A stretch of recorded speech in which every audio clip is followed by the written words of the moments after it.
Disclaimer and legal notice. The following program is a documentary-style dramatization based on historical archives from 19th century France. Some scenes, characters, events, and dialogue have been modified or dramatized for narrative and educational purposes. This content is intended solely for educational, historical context, and entertainment purposes. Any similarity to actual persons, living or dead, or real events is purely coincidental. Viewer discretion is advised. The views and opinions expressed in this program do not constitute legal, historical, or professional advice. The creators assume no liability for the accuracy or interpretation of historical records. In the bitter cold winter of 1828, in a dark and drafty room of a London lodging house, an elderly man with failing health and dwindling strength lay on his bed. He made a solemn confession that would send shockwaves through the entire French justice system and expose a conspiracy that had remained hidden for decades. He spoke of a dark, long-hidden saga that the authorities had previously dismissed as a mere legend. It was the tale of a silent, calculated revenger who systematically dismantled the lives and fortunes of every single person who had crossed him, executing a plan of chilling precision. This was the true, chilling story of Pierre Picaud, a hard-working French shoemaker whose promising life was stolen by cruel envy. He was a man who returned from the shadows years later to claim his debt in full, transforming himself from a simple artisan into an engine of retribution. This relentless and meticulous campaign of retribution would later inspire Alexandre Dumas to write one of the greatest masterpieces in literature, the Count of Monte Cristo. But the truth was far darker and much more tragic than any novel could ever portray. Unlike the famous novel, this was not a work of fiction. Every betrayal, every calculated plan, and every act of cold retribution actually took place in the real world, documented in official historical archives and police records of 19th century France. Our historical journey begins in the historic town of Nimes in southern France, in the year 1807, when Napoleon's empire was at the height of its power and the country was filled with political tension and constant surveillance. Pierre Picaud was a hard-working young custom shoemaker, respected by his neighbors for his craftsmanship and honest nature. He spent his days in his sunlit workshop, carefully stitching leather and dreaming of a peaceful future. Pierre was also a young man deeply in love. He had recently become engaged to Marguerite Vigouroux, a beautiful local woman of high standing, and their upcoming marriage was the talk of the town, promising a bright future. Marguerite came from a prosperous family, and she brought a substantial dowry of 100,000 gold francs to the marriage. This immense fortune promised to secure a comfortable and wealthy life for the young couple. For Pierre, it seemed his dream of a prosperous, quiet life with the woman he loved was finally within reach. They walked hand in hand through the sun-dappled cobblestone streets, planning their future home and family. But his sudden good fortune and the prospect of marrying a wealthy heiress sparked a dark, consuming envy in the hearts of those who watched him from the shadows of the old city, unable to accept his success. The center of this bitter envy was Mathieu Lupian, a wealthy and ambitious restaurant owner who had long desired Marguerite for himself and could not stand to see a humble artisan succeed where he had failed. Lupian's pride was deeply wounded, and he could not bear the thought of a simple cobbler winning the hand and the immense fortune of the beautiful woman he coveted for his own social advancement. One fateful evening, Lupian gathered 3 of Pierre's acquaintances, Solari, Chaubard, and Antoine Alut, at his tavern, pouring wine and letting resentment and envy fester in the dim, smoky light of the room. As the wine flowed and the night grew late, Lupian began to mock Pierre's upcoming wedding, plotting a malicious way to disrupt the young shoemaker's happiness and ruin his future before the ceremony could take place. Why should a simple cobbler have such incredible luck? Lupian sneered, leaning forward over the wooden table, proposing a cruel plan to the other 3 men who listened with growing interest in the shadows. He suggested they draft a deceptive letter to the Imperial Commissioner of Police, falsely accusing Pierre of being a secret English agent working to undermine the Napoleonic state and support the royalist cause. At the time, Napoleon's empire was engaged in a brutal war, and the regime was highly paranoid about royalist spies seeking to overthrow the government and bring back the old Bourbon monarchy. Under such a tense political climate, an accusation of state treason was a highly dangerous matter, a charge that could ruin a citizen's life instantly with no hope of appeal or fair trial. Solari and Chaubard eagerly agreed to the malicious plan, finding the prospect of Pierre's sudden ruin and disgrace highly entertaining, completely ignoring the moral consequences of their actions for a moment of amusement. Antoine Allut, the fourth man at the table, objected to the scheme. He warned them that playing with such false accusations under the paranoid imperial regime was far too dangerous and wrong. However, Allut did not report the plot to the police, nor did he warn Pierre about the trap being set. His quiet compliance and silence made him an accomplice in the crime. Lupian wrote the letter with his own hand, claiming Pierre was smuggling royalist documents across the border.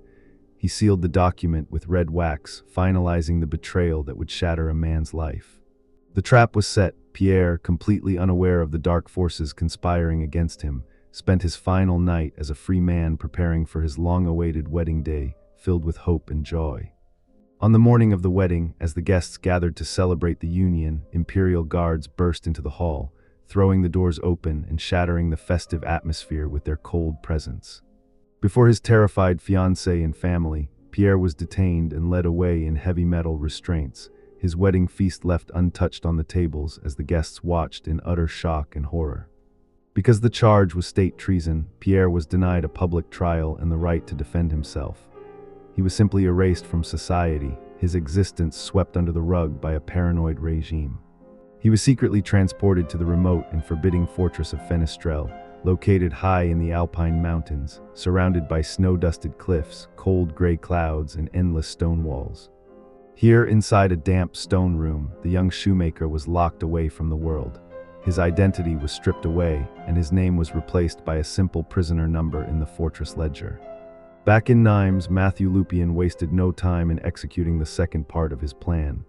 He stood outside his establishment, satisfied with the success of his scheme, waiting for the right moment.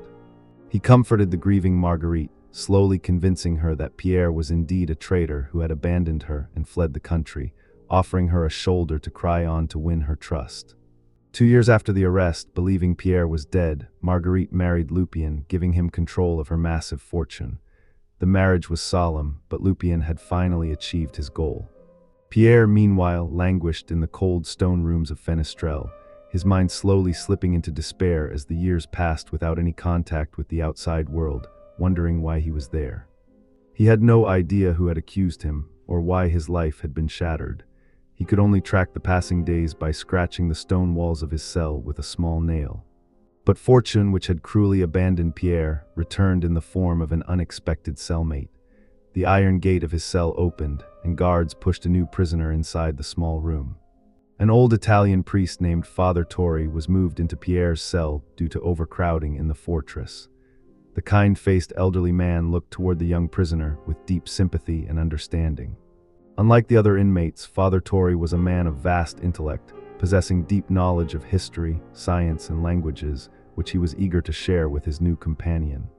For the next 4 years, the priest became Pierre's mentor, turning the dark stone room into an academy of the mind, teaching him the secrets of the world and the power of knowledge. Pierre learned to read, to speak multiple languages, and to analyze human behavior with clinical precision. His eyes filled with a new, quiet strength and focus, replacing his initial despair. In 1813, Father Torri fell gravely ill, his body failing under the harsh conditions of the mountain fortress. The young prisoner knelt beside him, holding his weak hand and offering what comfort he could. Knowing his end was near, the priest whispered a secret he had kept hidden for decades, passing the torch of hope and future power to his loyal and devoted companion. He told Pierre of a secret vault in Milan, Italy, containing a vast treasure of gold and diamonds he had inherited from a noble family, giving him a hand-drawn map of the location. "Take it, my son," the priest whispered. "Use it to reclaim your life and find justice." With those final words, the old priest's hand fell limp on the straw mat.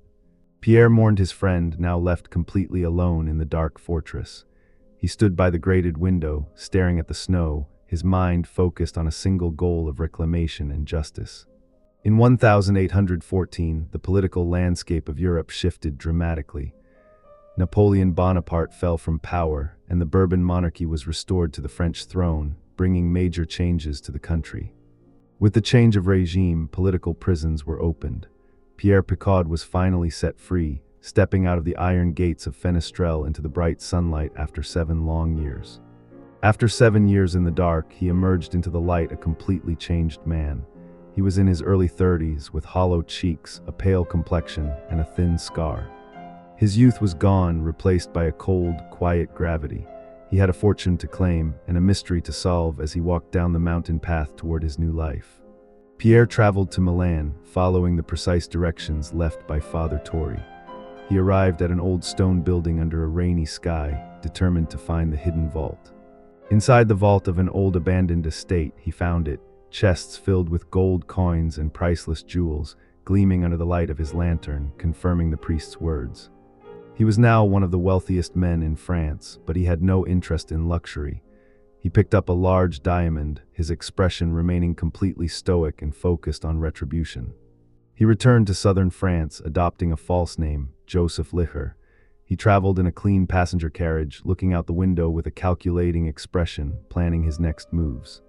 His first priority was to find out who had framed him. He needed information, and he was prepared to use his immense wealth to buy the truth from those who knew. Disguising himself as an Italian cleric, Pierre tracked down Antoine Allut, the only accomplice who had objected to the plot, meeting him in his simple, rustic cottage in the countryside. Pierre told Allut that a dying prisoner named Pierre Picaud had left a valuable diamond to be given to the friend who tried to save him from the false accusation. Allut, blinded by greed, fell for the clever trap. He confessed everything about the fateful night at the tavern, his hand eagerly reaching for the sparkling diamond on the wooden table. He named the 3 conspirators, Mathieu, Lupian, Solari, and Chaubard, while the cleric listened quietly, his hands folded, revealing no emotion but recording every detail in his memory. He also revealed that Lupian had married Marguerite and taken her wealth, and now ran a successful, upscale restaurant in Paris, living a life of luxury and social prestige. Pierre had the names, the board was set.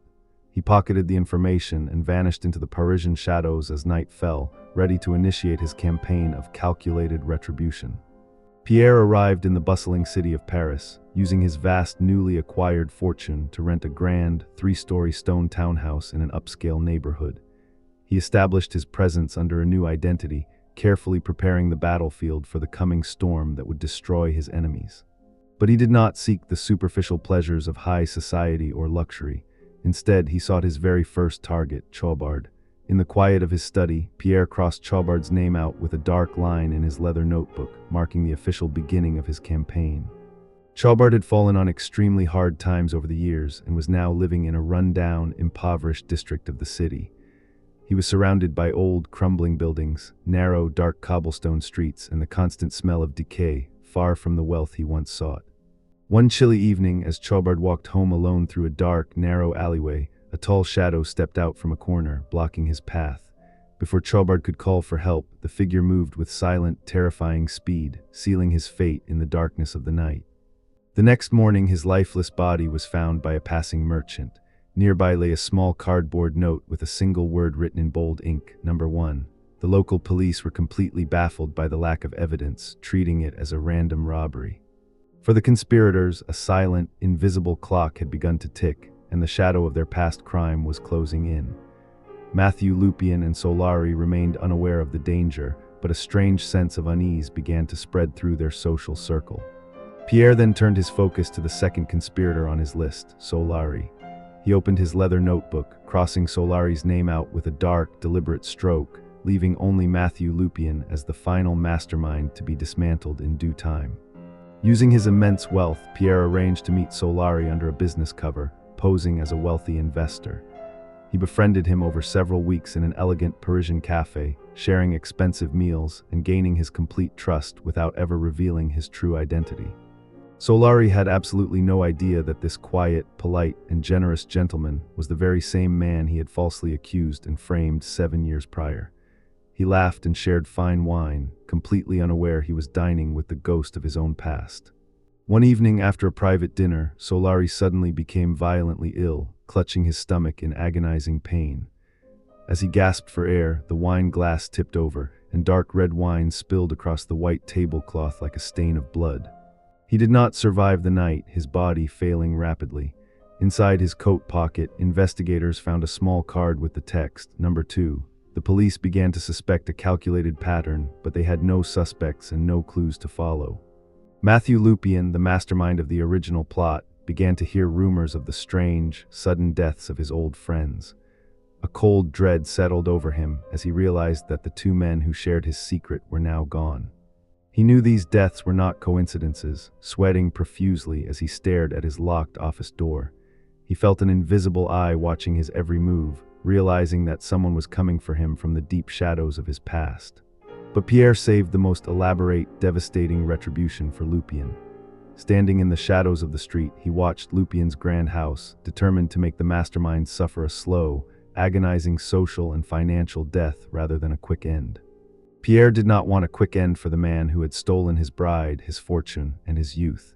He wanted to systematically destroy everything Lupian loved and cared about, leaving him completely ruined before the final blow was delivered. First, Pierre targeted Lupian's family reputation. He hired a charismatic young outlaw from the Parisian underworld, paying him a fortune to pose as a wealthy Italian prince and infiltrate the social circle of Lupian's impressionable young daughter. The fake prince courted Lupian's daughter, who was completely dazzled by the prospect of marrying into European royalty. They sat together on a velvet sofa in the grand parlor, while Lupian watched with immense pride, believing his family's status was secured. Lupian, eager to secure a noble connection for his family, approved of the match and contributed a massive dowry that drained much of his liquid capital. He signed the marriage contract, unaware he was signing his own financial ruin. Shortly after the wedding, the fake prince vanished into the night, leaving behind a letter revealing his true identity as a wanted criminal. The marriage was a sham, and the dowry was gone forever, leaving the family in shock. The family was publicly humiliated, their name dragged through the mud of Parisian society. Wealthy Parisians whispered and mocked them behind their backs, destroying their standing and turning their former friends into distant, critical judges. Next, Pierre targeted Lupian's financial empire.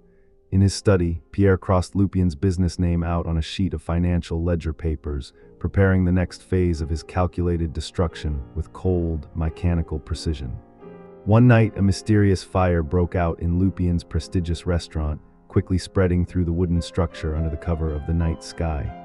The flames lit up the Parisian streets as onlookers watched the destruction.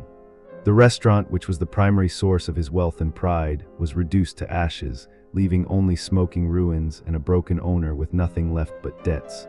Lupian stood before the charred remains in utter despair. With his daughter's reputation ruined and his business gone, Lupian was forced into severe debt to survive. He sat at his desk, surrounded by unpaid bills and demands from creditors, his mind slowly unraveling under the pressure. But Pierre was not finished. He turned his attention to Lupian's son, who was struggling to find money to pay off his own debts. The young man stood desperately by a jewelry window, tempted by the prospect of quick wealth. Under a pseudonym, Pierre befriended the young man and lured him into a fraudulent scheme, handing him stolen jewelry and convincing him to sell it, setting a perfect trap that would lock him away forever. The trap was sprung. The son was caught red-handed by the police with the stolen items in his possession. He was sentenced to 20 years in a penal colony, leaving his father completely broken and without an heir. Marguerite, broken by the tragedy of her family and the loss of her children, fell gravely ill and passed away shortly after. She left Lupian completely alone in his grief, mourning the life they had stolen from another. Lupian was now a completely ruined man, living in absolute poverty, his mind consumed by fear of the invisible enemy that had destroyed his family, his wealth, and his status in the span of a few months. He had lost his wealth, his business, his wife, and his children. His ruin was absolute, and he was forced to wander the dark streets in tattered clothes, begging for scraps of food to survive. One night, a tall man approached him in a dark, empty park, his face hidden beneath a low hat. The figure walked slowly toward the stone steps where Lupian sat shivering in the cold night air. "Do you know who I am, Mathieu?" the figure whispered. He stepped forward, his face partially illuminated by the gas lamp, revealing the cold, unforgettable eyes of the shoemaker he had betrayed long ago. Lupian stared up, his eyes widening in sudden, terrifying recognition. "Pierre," he gasped, realizing that the ghost of his past had finally come to collect his debt in the shadows of the city. "I have returned to collect my debt," Pierre said coldly. The confrontation ended quickly in the shadows of the park, and the final mastermind was silenced, paying the ultimate price for his ancient crime. Mathieu Lupian was found dead the next morning. Next to him lay a card with the text, number 3. The 3 conspirators had all paid their price, and the debt of Nimes was finally settled. Pierre had achieved his vengeance. The 3 men who had stolen his life were gone, and he stood by the river bank, looking at the foggy water, feeling a strange emptiness inside his soul. But the game was not over. A shadow was watching the revenger from behind a stone pillar, waiting for the right moment to strike and claim the prize that Pierre had kept hidden. Antoine Allut, the accomplice who had stayed silent, had been tracking the mysterious deaths in Paris. He sat in his dimly lit room, surrounded by newspaper clippings and notes, realizing the truth. He realized that the cleric who gave him the diamond was actually Pierre Picaud, and that he had used him to get the names of the conspirators, leaving Allut as the last remaining witness. Allut knew that Pierre had recovered a massive treasure in Milan, and he wanted it for himself. He checked his key, planning a desperate ambush to capture the wealthy revenger. As Pierre walked home through the quiet, foggy streets of Paris, he was ambushed by hired thugs and dragged into a carriage, the doors slamming shut as the horses galloped away. He was taken to a dark, damp cellar on the outskirts of the city and chained to a stone pillar. He looked calm and unbothered, staring at his captor with cold indifference. Allut stood before him, demanding the location of the remaining fortune in exchange for his life. His face was filled with greed and desperation, knowing this was his only chance. Pierre, who had spent 10 years pursuing his debt, refused to give a single coin to another betrayer. He looked at Allut with a cold, mocking smile, showing no fear. "My work is finished," Pierre whispered. "You will receive nothing from me." He closed his eyes, accepting his fate with a sense of complete peace and completion. In a fit of frustrated rage, Allut struck the prisoner down, ending the life of the silent revenger. He left the cellar in darkness as the lantern fell and shattered on the floor. Realizing he had killed the only man who knew where the treasure was, Allut fled France in panic. He boarded a ship at a foggy port, leaving his home behind forever. He lived in hiding in England for 14 years, haunted by the ghosts of Nimes and Paris, unable to escape the memory of the crimes he had committed and witnessed. In 1828, as he lay dying in a simple London bed, he sent for a priest to hear his final confession and document the truth of the silent revenger of France. He dictated every detail of the plot, the names of the conspirators, the murders, and his final confrontation with the shoemaker who had dismantled their lives. The priest sent the confession to the prefect of the French police, who launched a secret investigation to verify the shocking claims made by the dying man. To their shock, the police verified every detail: the mysterious deaths, the ruin of Lupian, and the empty grave of Pierre Picaud in Nimes. The case file was archived, a testament to the chilling reality of a man who spent his life seeking poetic justice against those who had framed him. Pierre Picaud's story became a legend, a warning to all who let envy guide their actions and betray their friends for personal gain. Because sometimes the best revenge isn't loud, it is silent, patient, and completely untouchable, echoing through history as a warning to all.